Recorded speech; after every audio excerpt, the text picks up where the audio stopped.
하나님의 말씀 봅니다. 하나님의 말씀은 유다서 1장 11절에서 16절, 신약성경 397쪽, 398쪽에 있습니다. 화 있을진저 이 사람들이여 가인의 길에 행하였으며 삭스를 위하여 발람의 어그러진 길로 몰려갔으며 고라의 패역을 따라 멸망을 받았도다. 그들은 기탄 없이 너희와 함께 먹으니 너희의 애찬의 암초여 자기 몸만 기르는 목자여 바람에 불려가는 물 없는 구름이여 죽고 또 죽어 뿌리까지 뽑힌 열매 없는 가을나무여 자기 수치에 거품을 뿜는 바다에 거친 물결이여 영원히 예비된 캄캄한 흑암으로 돌아갈 유리하는 별들이라. 아담의 7대손 에녹이 이 사람들에 대하여 예언하여 이르되 보라 주께서 그 수만의 거룩한 자와 함께 임하셨나니 이는 무사람을 심판하사 모든 경건하지 않은 자가 경건하지 않게 행한 모든 경건치 않은 일과 또 경건하지 않은 죄인들이 주를 거슬러 한 모든 완악한 말로 말미암아 그들을 정죄하려 하심이라 하였느니라. 이 사람들은 원망하는 자며 불만을 토하는 자며 그 정욕대로 행하는 자라. 그 입을 자랑하는 말을 하며 그 이익을 위하여 아첨하느니라. 아멘. 유다가 구약 성경의 인용을 많이 한다 그렇게 이야기했습니다. 그런데 유다가 오늘 편지 쓰는 이 교회는 유다로부터 편지를 받고 있는 교회. 그런데 일컨 여러 가지 상황을 볼 때 유대 구약 성경을 아는 유대인들이 있는 교회인 것 같다라고 추정을 합니다. 그런데 이 교회 안에 거짓 교사들이 들어온 거예요.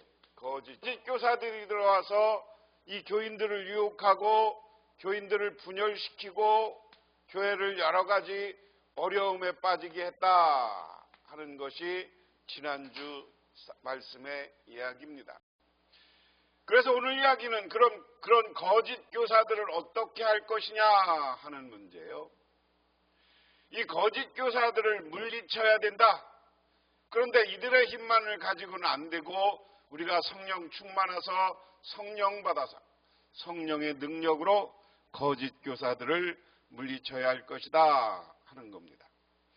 자, 그럼 유다서를 보면 오늘 화 있을진저 이렇게 시작합니다. 오늘 학자들은 이것을 화의 선언, 심판의 선언 이렇게 이야기합니다. 화가 있을 것이다. 누가 화가 있냐? 그들은 가인의 길을 걸으며 화가 있는데 지금 거짓 교사들이 누구냐? 구약 성경의 세 사람을 인용하고 있는 겁니다. 가인의 길을 걸으며 발람의 길을 걸으며 또 누굽니까? 자, 그들에게 화 있을죠. 그들은 가인의 길을 걸으며 삭슬바라며 발람의 그릇된 길에 빠져들었으며 고라의 반역에 따르다가 망하였다 하는 겁니다. 자, 우리가 가인은 너무나 잘 알죠. 자기가 하나님 앞에 가인과 아벨이 있는데 하나님께 예배드리다가 하나님이 자기 예배를 안 받으니까 어떻게 하는 겁니까? 자기 동생을 죽이는 거예요. 그래서 자기 형제 아벨을 죽인 가인의 사건이다. 이 가인의 최초의 살인이죠. 이 살인 사건이 어디서부터 옵니까? 욕심에서부터 온다 하는 겁니다.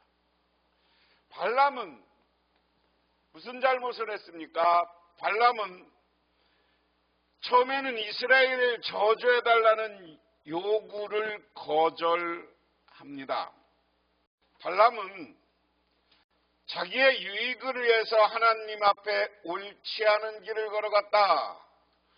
모압이 모압 왕이 발람에게 많은 예물을 주면서 아마 제사장, 요즘으로 하면 무당 역할을 했던 사람이죠. 모압 왕이 야, 이스라엘하고 전쟁을 하면서 너 와서 이 이스라엘을 위해서 이스라엘을 저주해라. 저주하는, 오늘로 얘기하면 굿판 기도를 해달라라고 이야기해요. 그런데 맨 처음에 하나님이 기도해보니까 하나님이 가지 말래야 그래. 그랬는데 이 사람도 뭐가 생기는 거예요? 발람도 욕심이 생겨. 모든 거에 욕심이 생겨요. 물질 욕심이 생겨요. 그래서 하나님 앞에 가서 다시 기도합니다. 그러니까 하나님이 가라고 해요. 그래서 불의한 삭을 받았다라는 겁니다. 그래서 발람은 불의한 삭을 받았다.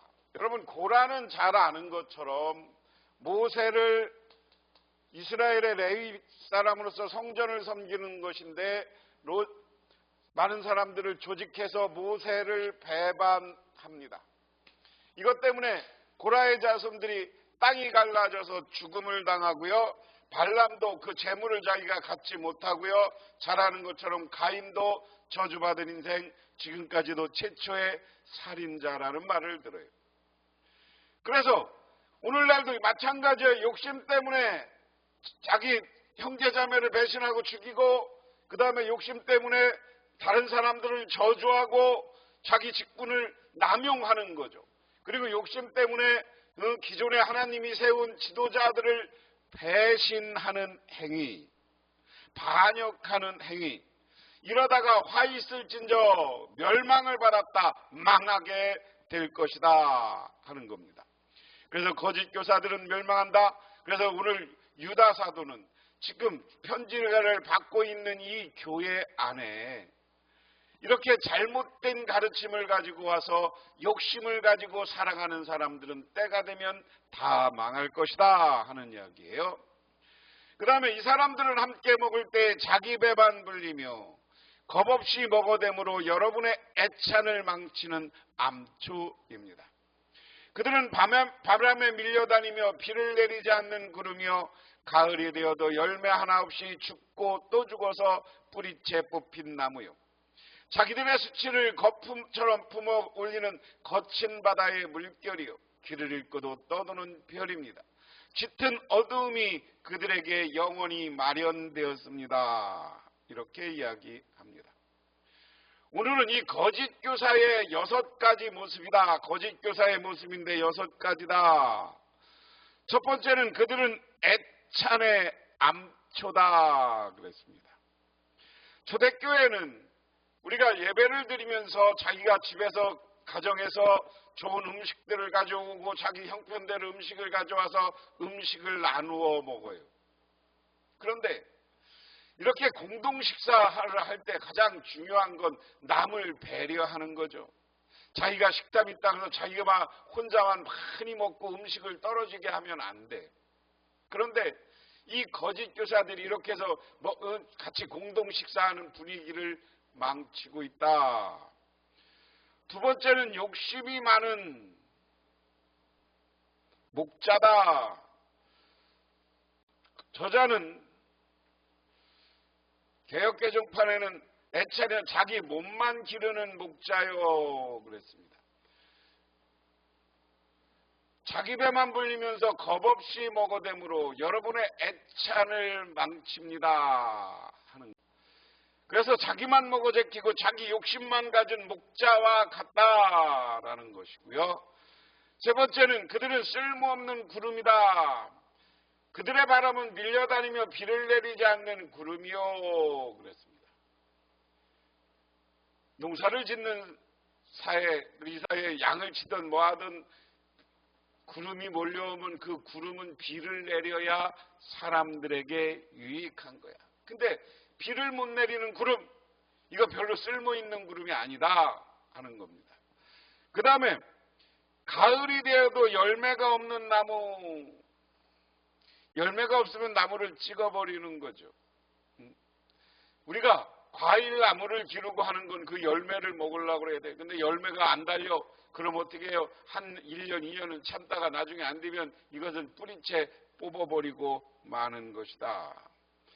다섯 번째, 그들은 거품처럼 뿜어나는 거친 바다 물결이요 라고 했습니다. 거친 파도는 요란한 소리를 내면서 허무한 거품만을 만들어냅니다. 이것은 수치의 거품이라는 표현으로 요란한 거짓 교사들의 허황된 모습을 이야기합니다. 마지막으로 길을 잃고 떠도는 별이요 라고 했습니다. 길을 잃고 떠도는 별은 우리가 해성, 유성, 떨어지는 별들 이런 것을 이야기합니다. 그래서 짙은 어둠에 그들이 영원히 마련되어 있습니다. 그래서 유성처럼 금배 암흑 속으로 사라지고 말고 해성처럼 왔다가 어디로 가는지 모르고 사라져버리는 거. 해성도 사라지잖아요. 그런 별들은 짙은 어둠 속에 영원히 마련다. 영원히 짙은 어둠 속에 들어간다는 것은 망하고 만다. 그래서 거짓 교사들의 6가지 모습은 뭡니까? 망할 길만 가고 사람들한테는 아무 쓸모없고 자기 욕심만 부리는 사람들이다. 그러므로 우리는 그렇게 살면 안 된다 하는 겁니다. 이런 사람을 두고 아담의 칠대손 에녹은 이렇게 예언하였습니다. 보아라, 주님께서 수만 명이나 되는 거룩한 천사들을 거느리고 오셨으니 이것은 모든 사람을 심판하시고 모든 불경건한 자들이 저지른 온갖 불경건한 행실과 또 불경건한 죄인들이 주님을 거슬려 말한 모든 거친 말을 들추어내서 그들을 단죄하려는 것이다. 자, 에녹은 우리가 잘 아는 것처럼 죽지 않고 승천한 인류입니다. 예수님 전에 하늘로 올라간 과 엘리야가 있어요. 그런데 하늘로 올라간 하나님의 사람 에녹이 얘기했다. 이렇게 나쁘고 거짓 교사들고 교회를 갈리고 하나님 일을 해방하는 사람은 하나님이 수만 명의 거룩한 천사들을 거느리고 오셔서 그들을 심판할 것이다. 그리고 그들이 모든 불경건한 자들이 저지른 온갖 불경건한 행실과 불경건한 죄인들을 그리고 주님을 거슬려 말하는 거친 말들을 들추어내서 단죄할 것이다. 다시 말해서 하나님이 심판의 날 와서 그들의 죄를 들추어내서 그들을 심판하는데 어떤 거예요? 불경건한 죄는 어떤 거예요? 불경건한 행실, 불경건한 말, 거친 말 이런 것들을 다 우리 하나님은 심판하고 단죄할 것이다 하는 겁니다. 이들은 불만에 쌓여 불평을 늘어놓는 사람들이 자기의 욕심대로 사는 사람들입니다. 그들은 입으로는 허풍을 떨다가도 이익을 챙기기 위해서는 남에게 아첨합니다. 거짓 교사들의 모습 4가지 모습 오늘 다시 또 이야기합니다. 이 사람들은 불평을 늘어놓는 사람들이고요. 자기 욕심대로 사는 사람들이고요. 허풍을 떨다가도 다른 사람들에게 이익을 챙기기 위해서 아첨하는 사람들이다 하는 겁니다. 하여간 거짓 교사들이 선하게 들어온 것 같지만 지난 시간에 살며시 들어왔다고 그랬어요. 살며시 들어와서 교회 안에서 지 욕심만 부리고 자기의 이익을 보기 위해서 사람에게 아첨하고 갈라놓고 악한 말을 하고 거짓말을 하고 하는 모든 행위, 하나님은 이러한 모든 사람들을 그냥 두는 것이 아니라 에녹의 예언처럼 때가 되면 천사들을 데리고 와서 그들의 죄를 들춰내고 심판할 것입니다. 그래서 유다서 1장 5절에서 16절까지는 거짓 교사들의 특징 그랬습니다. 지난 시간에 유다는 과거 거짓 교사들의 예를 들었고요. 그 다음에 오늘 8절에서 16절에 유다는 현재 거짓 교사들의 예를 든다 그랬습니다. 그래서 첫 번째로 거짓 교사들은 권위에 대적한다 하는 거예요. 교회 권위와 교회가 있는데 이것에 대적합니다. 그 다음에 거짓 교사들은 그릇된 길을 행한다. 우리를 죄로부터 지키는 것은 죄 가운데 서성거리지 말고 죄로부터 우리가 멀리 떨어져야 한다. 세 번째, 거짓 교사들은 속임수로 자신들의 육체를 채우는 일에 있으나 열매가 없고 단명한다. 거짓 교사들은 를 분별하는 우선적인 잣대는 그들의 관심이 육적인 것인지 영적인 것인지를 파악하는 것이다. 그랬습니다.